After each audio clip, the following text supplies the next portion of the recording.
Good morning, good afternoon, everyone. Hope everyone's having a good start to their day. My name is Isaiah Jones. I work at UTA in our New York office. I'm in our comedy and live touring group.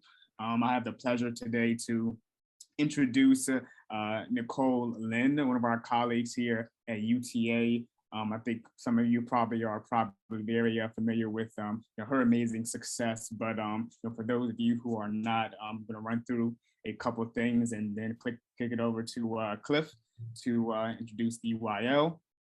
Nicole is a proud graduate of the University of Oklahoma with a bachelor's degree in business management and Doctor of Law with honors. She has tackled Wall Street as a financial analyst and obtained both her Series 7 and Series 63 certifications. In 2015, Nicole made one of the biggest touchdowns of her career thus far, becoming the first female agent to represent top NFL agency Players Rep. In 2017, Players Rep was acquired by Young Money, APAA sports agency owned by world-renowned rapper Lil Wayne, who I'm sure we all know. In 2021, Nicole elevated her career and joined the team at Klutch Sports Group as their new president of football operations. Nicole's incredible business savvy and strong will to succeed has led her to become one of the youngest female sports agents in the industry, signing her first client at only 26. Her extensive client list includes NFL players with the Denver Broncos, Oakland Raiders, Washington Commanders, and an ESPY-nominated softball star and a ballerina from the famous American Ballet Theater. We are extremely excited to have her here with us, and I'm going to kick it over to Cliff. Hello, everyone. Happy Tuesday to everybody. So I'm more than honored to introduce these two illustrious gentlemen, the hosts of the infamous and the illustrious Earn Your Leisure podcast. These fellas have two of the top 10 finance and business podcasts out with Earn Your Leisure and Market Mondays. They also have like their new show, Assets Over Liabilities, that came out. Please go check that out. They're also proud members of the Beard Gang, as you all can see. Okay. They are probably one of the most exciting clients that we have to date on the bleeding edge of culture, finance, business, and sports. So we're extremely excited to introduce the men, the myth, and the legends, Troy Millings and Rashad Bilal. Thank you for having us, brother. EYL Cliff, we appreciate that. Appreciate that. Much love. So from here, I'm gonna go ahead and let you guys take it over and allow you all to have the conversation. After this, we'll also have some live Q&As that I'll be able to feed to you guys. Appreciate it. For sure. Appreciate this. This. What's up to Isaiah, man? I appreciate you getting the Washington team right, man. That's my team, so appreciate you. Nicole, first and foremost, it's an honor. Thank you. I'm excited to be here. How's it going? Good. You know, it's so crazy. We have posted you on our platform at the beginning, like 3 years ago. Like when we first started Instagram, you were one of the first stories that we posted about the Young Money thing. And we actually tried to get you on the podcast then, like 3 years ago. It's gonna be tougher now. Obviously. Look, we're here. Yeah. 3 years later. Nothing happens before it's time. Yeah. But big fans of what you got going on. So first and foremost, thank you for joining us and congratulations on all your success. Thank you. I'm excited to be here. Yeah, for sure. So I guess we could just jump right into it. So people might not be fully aware of your journey. I know that, just kind of gave some background, but it's interesting because you come from a finance background from Wall Street, talking about Series 7 and different things. And that's like in our world. So how did you transition from working on Wall Street, being in finance to, being an NFL agent and now being, the head of the football division at Klutch? Yeah. So I always knew that I wanted to work with athletes. I didn't exactly know that it was called a sports agent, but I knew the capacity that I wanted to work with them.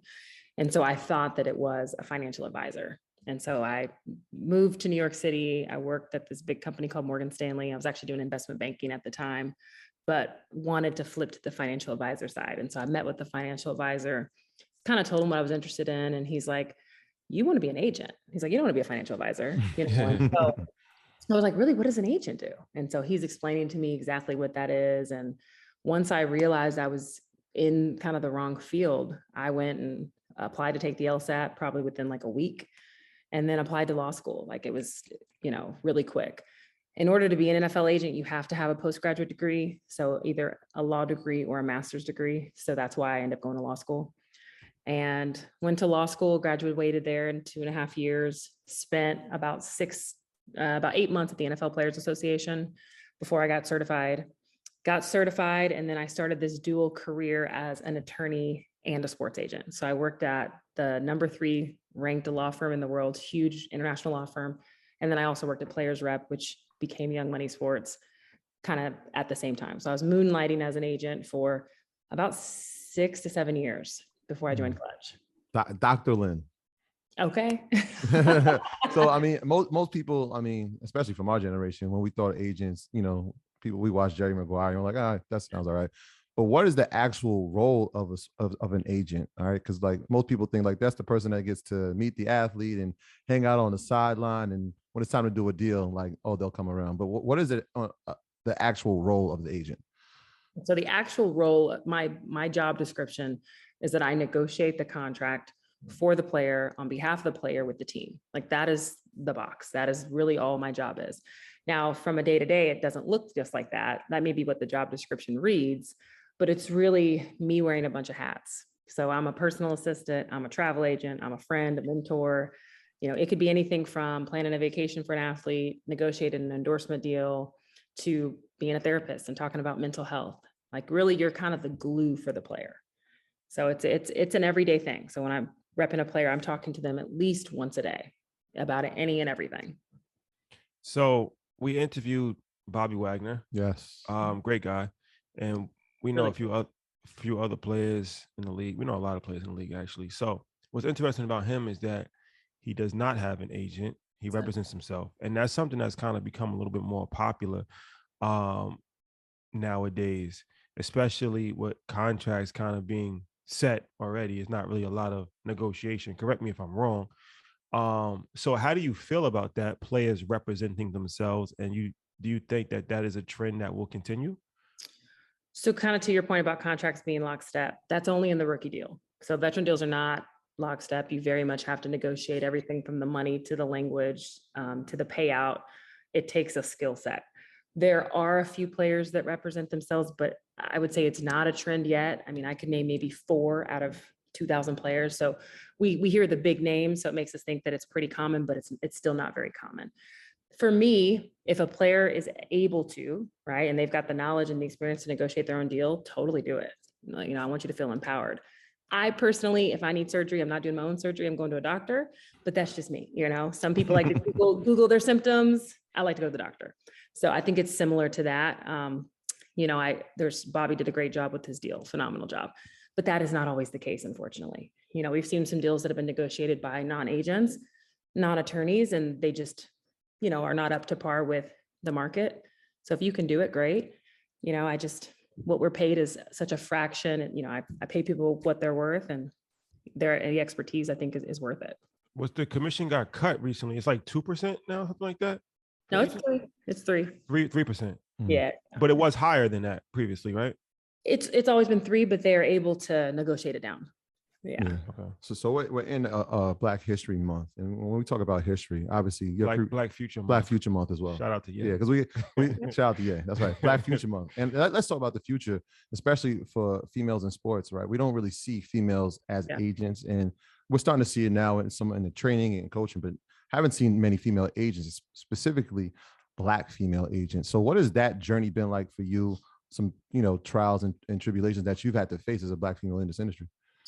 Yeah, it's not easy. It's definitely gotten to a point now where people are used to seeing me in the rooms and there's not that wow factor. But early on, it was really tough. I think the first half that made it difficult was recruiting.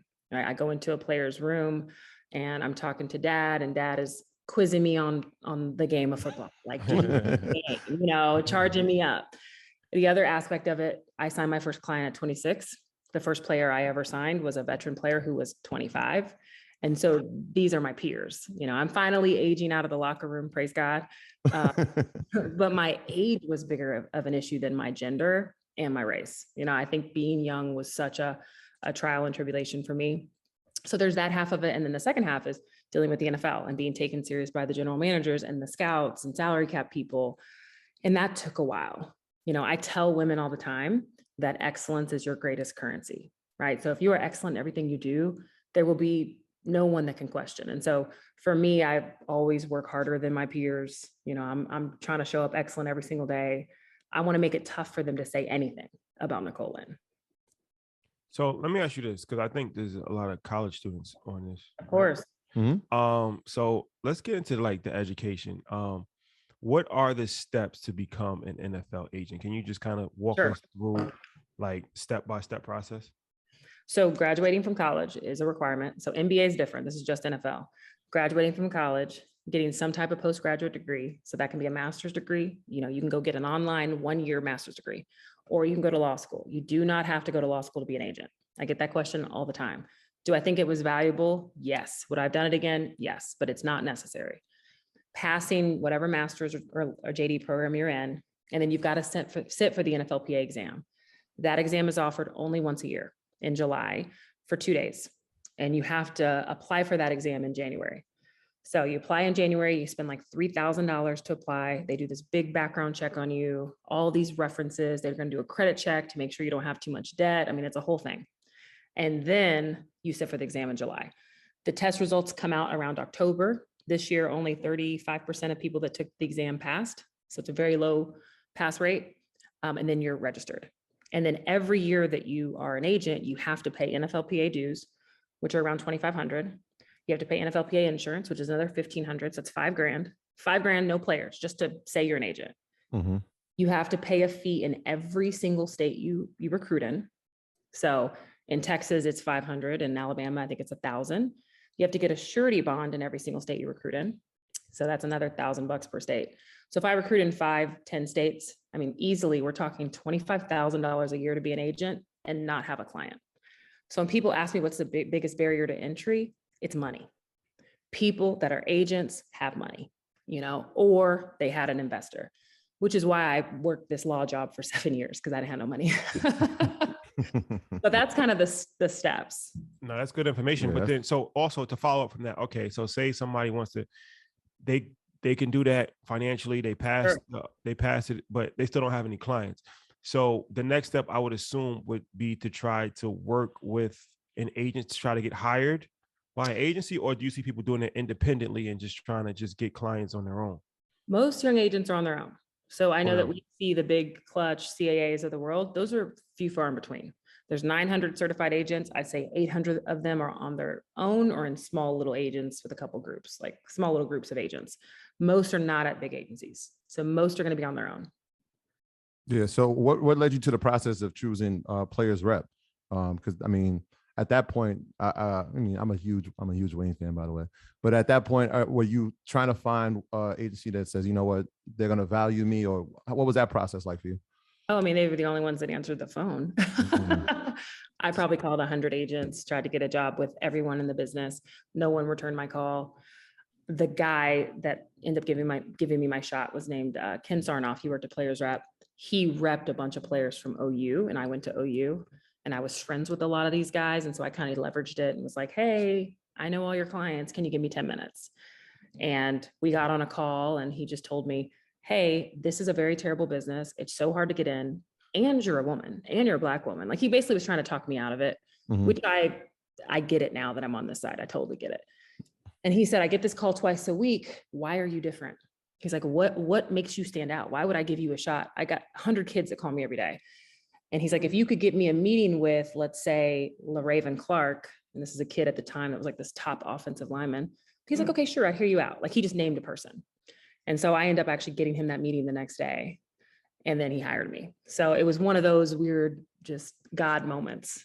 Yeah, you know, you never know who you know. No, it's actually, you know, you bring up a very valid point, and especially for all of the college students that are listening, because a lot of people like ask for internships or mentorships, but they go about it the wrong way. Yes. They go about it more so like you can help me. But that's more of a charity thing, and you can only do so much charity. But if you can actually add value to a person, and it's like how you introduced him to somebody that he was looking, now that's the actual value add. You don't even have to have money to have some level of value that you can bring. So talk about that, because like I said, I know that a lot of people probably hit you up all the time. Like, can I intern for you? Can I work from under you? Can I introduce me to this person, that person? Like, talk about how it's important to add value first when looking to be a part of something. I 100% agree. I wrote a book and I have a whole chapter on this as being a value add when it comes to this mentor question. I do have guys and women reach out to me all the time and say, can you mentor me? And like you said, that's charity. And although I do find in my heart to help as many as I can, it's tough to filter through who do you choose. And so when you're looking to find a mentor, you definitely want to see if there's something you can do for them. Like you said, it doesn't have to be money, but maybe it's a relationship, maybe it's a connection, maybe it's just taking stuff off their plate. Hey, can I be your assistant for free for a month? Let me organize your emails. I noticed that when you posted a screenshot of your phone, you had a lot of messages that were unread. Let me go through your messages. Let me organize something for you, whatever that may be, something that sets you apart. It's got to be a mutually beneficial relationship unless you know the person. Yeah. You said that when you made the phone call, the gentleman was trying to discourage you from taking it, and you understood it now being on this side. Oh my gosh. So can we dive into that a little bit? Like, what are the things that you were seeing that, like, oh, I get it. Maybe he was trying to protect me, but I'm going to go with my intuition and my gut, and this is my passion. So what were the things were you seeing? I mean, I think the biggest thing for me is that there are a lot of ways to work with athletes and a lot of ways to change the lives of athletes without being an agent. And so when I meet with people and they say they want to be an agent, I want to know that you can't sleep at night unless you're an agent. If not, you can work for a team and do some of the similar things that I do without the risk, right? And without the work that is involved. We talked about the money part. It costs a ton of money. We didn't even get into how much it costs to sign a player. It could cost $25,000 to $100,000 to sign a player, and God forbid he goes undrafted, you don't get your money back. So it's almost like gambling, or you're investing. Just like investments, it can hit or it may not. And so the amount of money you have to put in and the level of risk that it takes is not always worth it. You're never off. I'm always on, right? I never have a day off. My phone is always buzzing. If somebody calls me at 2 a.m, I take the call. I don't get to take planned vacations. There's never a day I can just go out the country and plan it in advance. Like, that's not the case. So I want to make sure that people know there's other jobs where you can work with athletes. So you don't have to have all the bad stuff. You can be a publicist, you can work for a team, you can work for the Players Association. All of those impact athletes every single day in a similar way that I get to do. Yeah, that see, people didn't see that side of it. So, I mean, that's good to know. Now, you said that it's hit or miss. And so a lot of times people will focus on getting that first round pick. I'm assuming because of the guaranteed contract that comes with it. What was that process like for you? Because I know you secured a top 3 pick. So what was that process like? Yeah, I mean, of course, we all want first round picks, but there's only 32 of them and there's 900 certified agents. And you're competing against Tom Brady's agent and Aaron Rodgers' agent, and so I would love to have millions of first round picks, but they're very, very hard to get. And so when I started off in my career, I had to go after the guys that I knew would go undrafted, but that could maybe make a team. Mm-hmm. So it's like finding the gems, the guys that were like great players, but went under the radar, and I could get them a shot. As far as getting like a top 5, top 10 pick, I've had 3 top 10 picks now. And, it's been nothing but favor. I would love to say that I worked harder than everybody else or smarter than everybody else, but there is an ounce of like favor or luck or God or whatever you want to call it that goes into some of these moments. And people don't like to talk about it. They want to look like they just worked their butt off and that was it. And I'm like, nah, it was God. My situation with getting my top 3 pick was the kid saw something different in me and wanted to make history and wanted to sign a woman so that he could help change the trajectory for women. He did not say, Nicole, you were the smartest person I've ever met. You work harder than everybody else. I can't take that credit.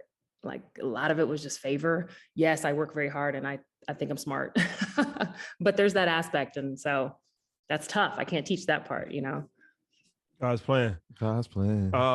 Absolutely. You said something about 100,000 just to even sign an athlete. Can you talk about that? Can you go into like what you actually mean by that? Of course. So you sign a player in January. That's when their season is over and they can legally sign with you. From January to March 1st, they train for the combine. The combine is a place where they go and they test, see who runs the fastest, who jumps the highest, all of that. During those 8 weeks before the combine, they've got to prepare. And so you send your guy to a training facility to prepare to run fast and jump high. And those training facilities, you got to pay for the facility, you got to pay for their rental car for 8 weeks, you got to pay for their food, chef, nutritionist, and you got to give them some spending money to live on. Depending on the player, you're not spending less than, I'd say now probably 35K. Like 7th round pick, still around 35K.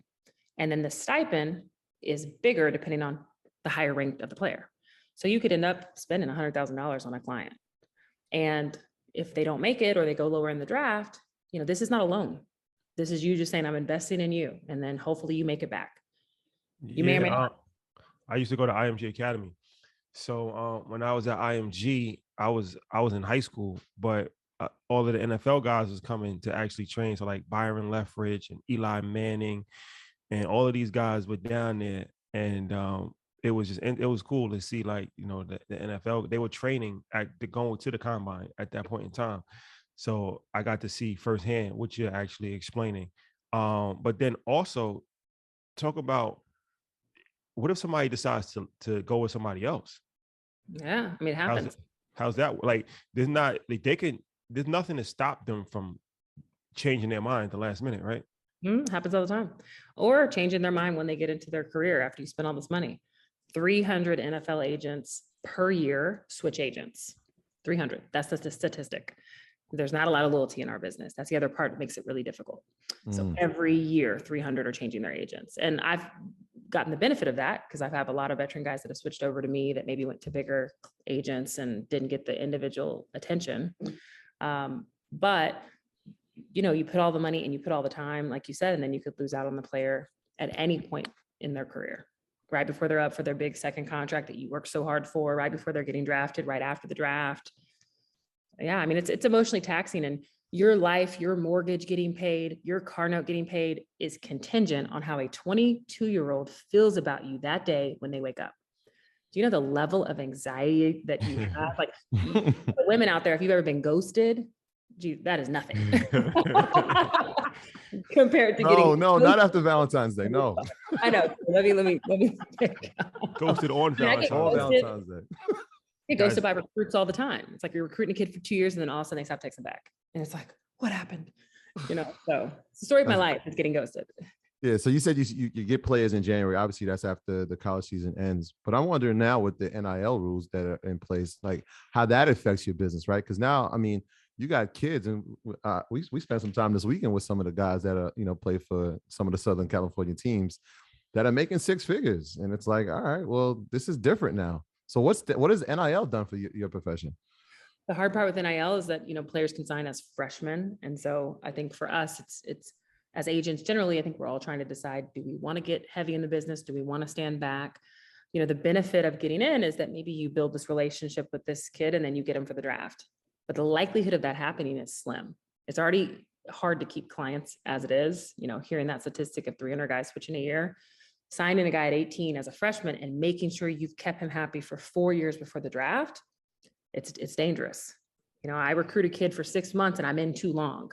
I came in too early. Now the new shiny toy comes and I lose. 4 years. I mean, that's tough. So, but there are some guys that are loyal, and if you get in early and then they become the number 1 pick, you're happy you did. So it's really this tough decision. There's also, a lot of guys that won't get as much NIL money as they think, like our linemen, defensive players, and then you sign them and they blame it on you. No, I mean, I didn't get any marketing. My agent's not doing nothing. It's like, no, you're an offensive lineman. They don't make shoes for offensive linemen. Yeah, so it can be a little bit difficult, and you don't want to take the blame. You don't want to lose a client and it be on you that you lost them. How do you feel about the rule in general, as far as it's been something that's been, talked about for a long period of time for athletes. They're still not actually getting paid from their universities, but at least they're getting some endorsement deals. So how do you feel about it, and how do you feel it will impact college sports? I think it was an easy way out for the NCAA. This is, like you said, it's not pay for play. I think that's the bigger issue, is that they're literally playing for free when they should be being paid by the NCAA.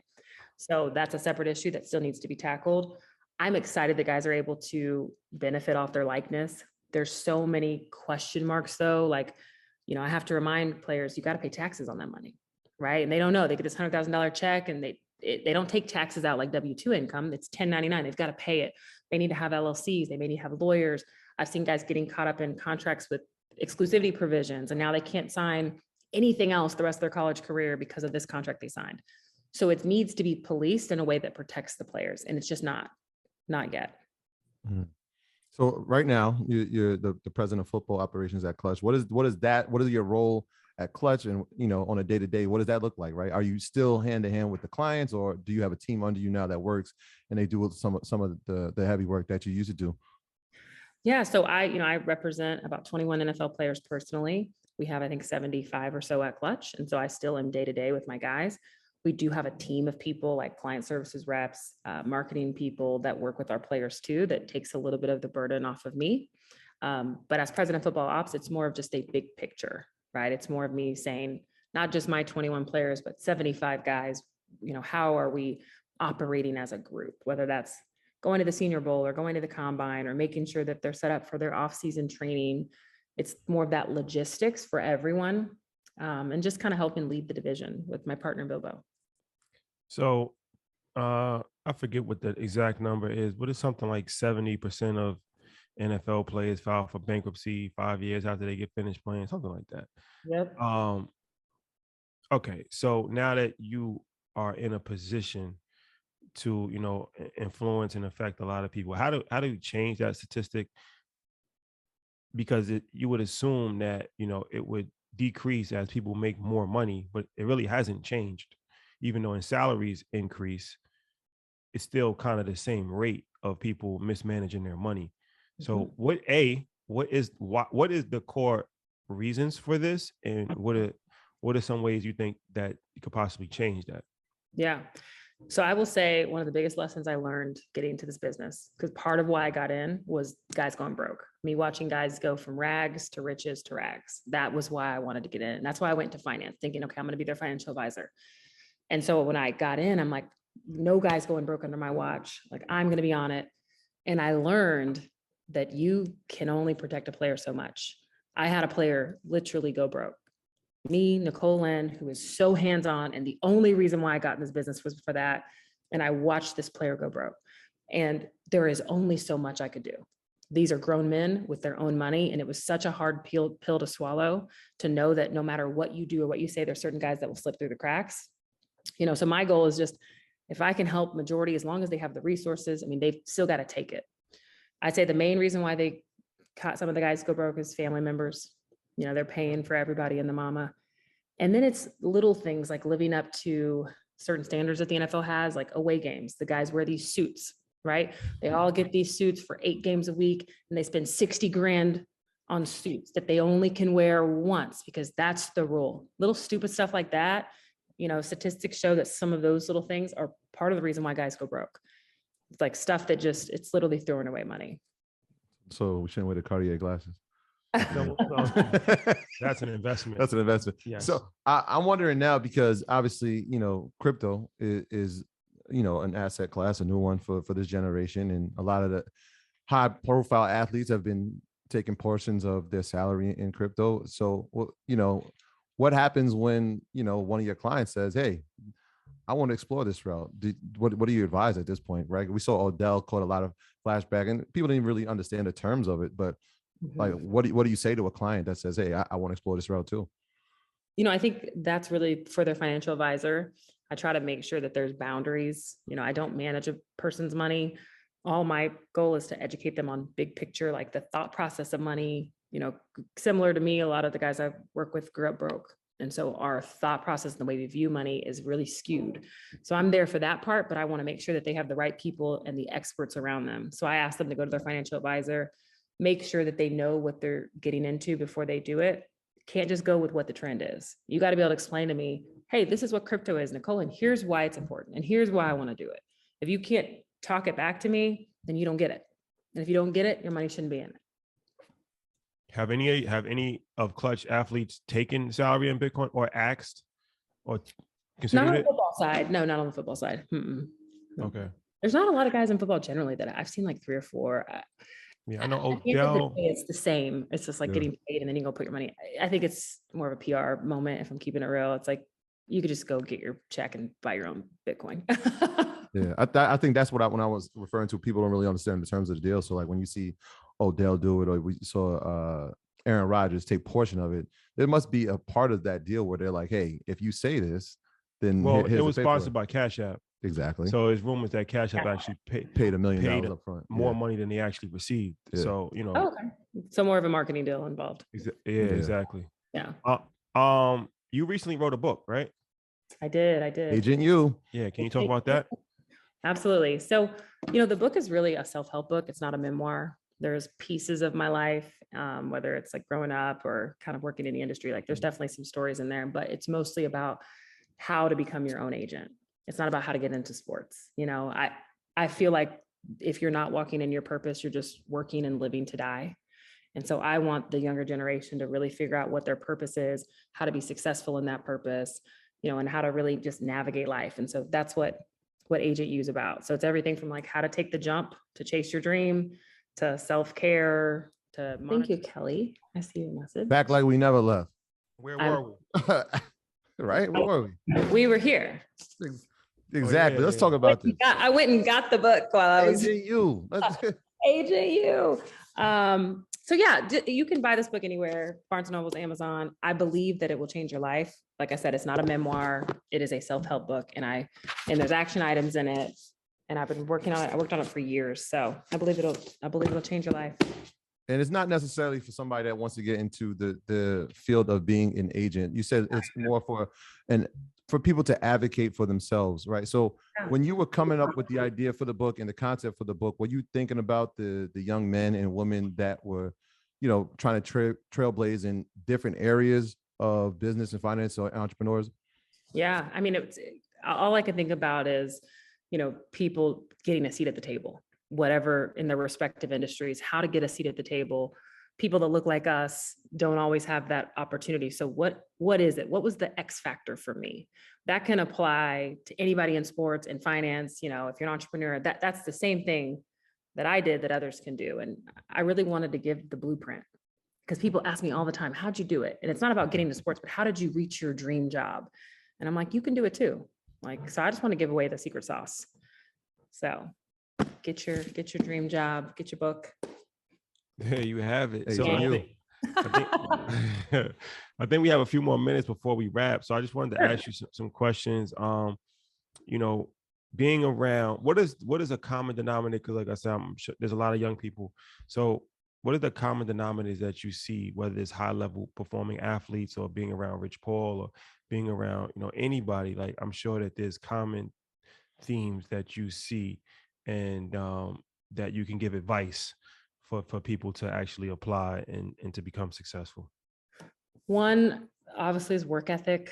I feel like that's super cliche, but the best of the best work harder than their peers, point blank period. People think they're working hard until you're sitting next to Rich Paul and then you're like, oh, am I working hard? And it's similar to me. You think you're working hard till you really met me. And it's like, it makes you want to level up.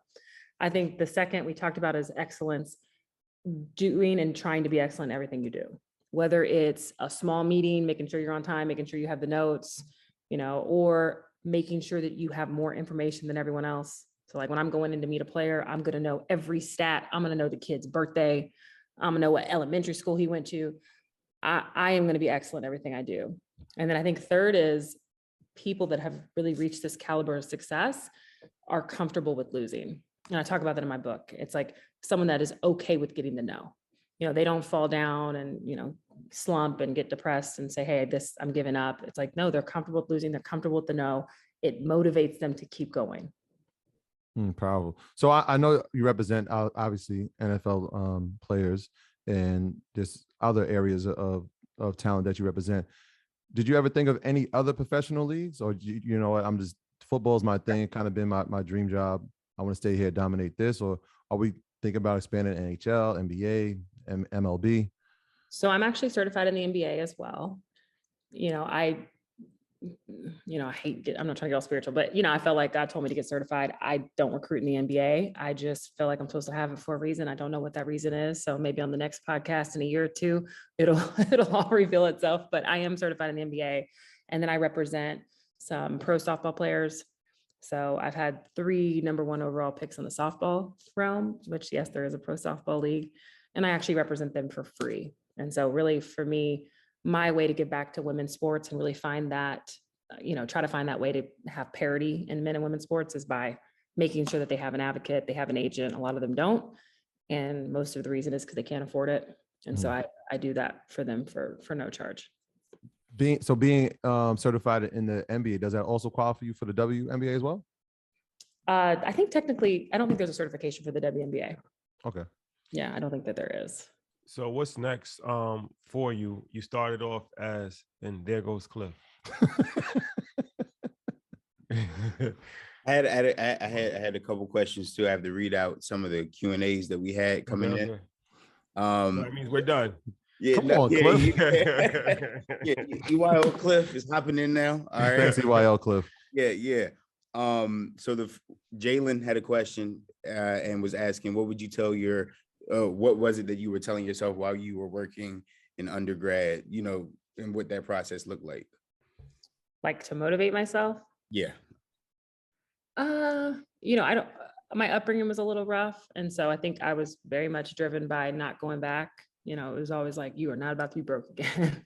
So I think there was a little bit of fear, like driven by fear, which is not something I'm proud to say, but I didn't have a plan B. It was either I was going to be successful or I was going to be screwed. I had to take care of family. And so I think it was more just me motivating myself that you don't ever want to go back to where you started. And, people will ask me the question, oh, could you have ever imagined this being your life 15 years ago?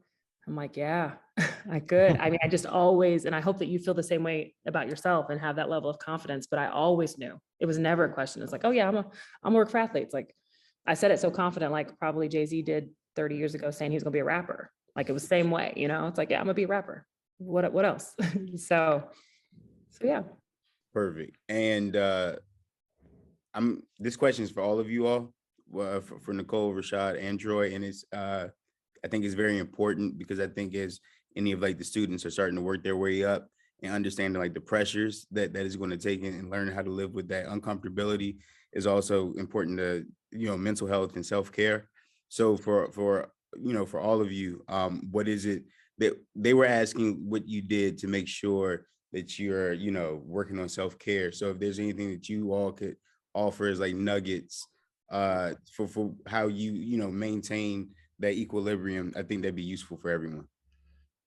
Yeah, I mean, for me personally, balance is a tough word, especially in our space, just because of the level of commitment and sacrifices that you have to make.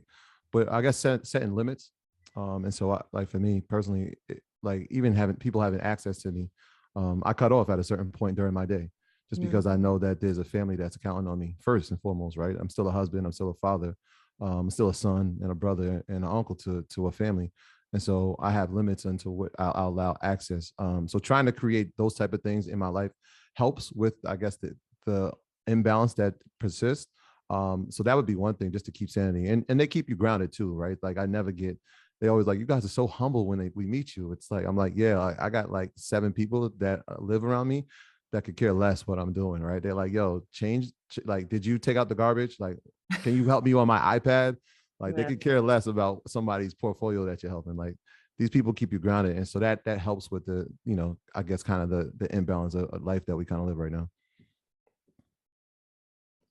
What about you, Rashad? I know we talked about yoga and Pilates this past weekend.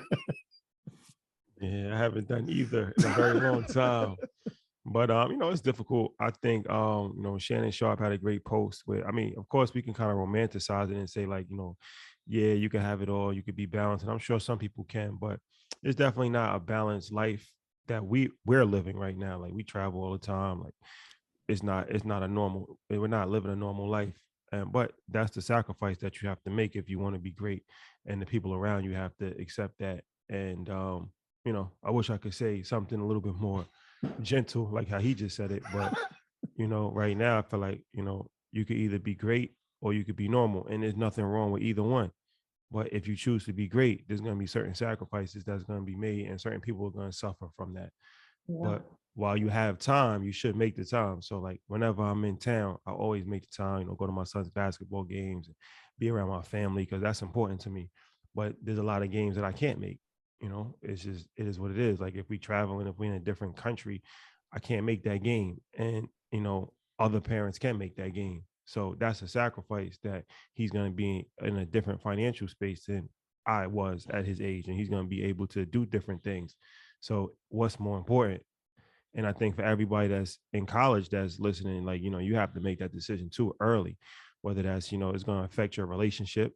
It's going to affect, you know, the people that you're around. Like these are things that is not really pretty to talk about, but it's a reality. So just know that when you trying to, you know, reach the level of success that you think that you want to achieve, there's always a trade-off for everything in life. Yeah. For me, it's just letting go of busy. Being busy is a status symbol, even for myself, you know, and I'm not great with self-care at all. So it's something that I struggle with. You know, my goal is just to work smart and not hard, you know, doing things that are efficient. And I don't always do that. I'm a check the box type person, do all the things type person, when a lot of it's wasting time. So I really want to get better at being like, let's work smart and not hard. But I have nothing else on self-care. I'm the worst. I'll be giving advice on that. Pilates. No. Yeah. Very important. And so I think we're wrapping up on time here. So I want to just thank you guys a ton for coming out here. I personally appreciate it. This is surreal for me, just personally. And I think that everyone's taking like a bunch of, you know, excellent nuggets. Nicole, thank you so much. Rashad and Troy, we really appreciate you guys. Each one of you, including myself, all had like a different path for us to even get, you know, onto this type of Zoom and, you know, get into this type of like environment. And for other people that look like us to see us here, you know, it's a great moment to timestamp. So I just want to say I appreciate you all. I appreciate you too, man. Thank you for having us. Sure. Nicole, it was a pleasure. Dr. Lynn, it was a pleasure. Thank you for having me. Get your book, guys. AGE. Took 3 years, but we got it done. It's worth the wait. No time like now. Exactly. Thank you all. Appreciate it. All right, you guys have a great one. All right, guys. guys. Have a good one, y'all. Take care. My graduates from my school being Forbes, bag drop. Bag drop. A mic drop, bag drop. Bag drop.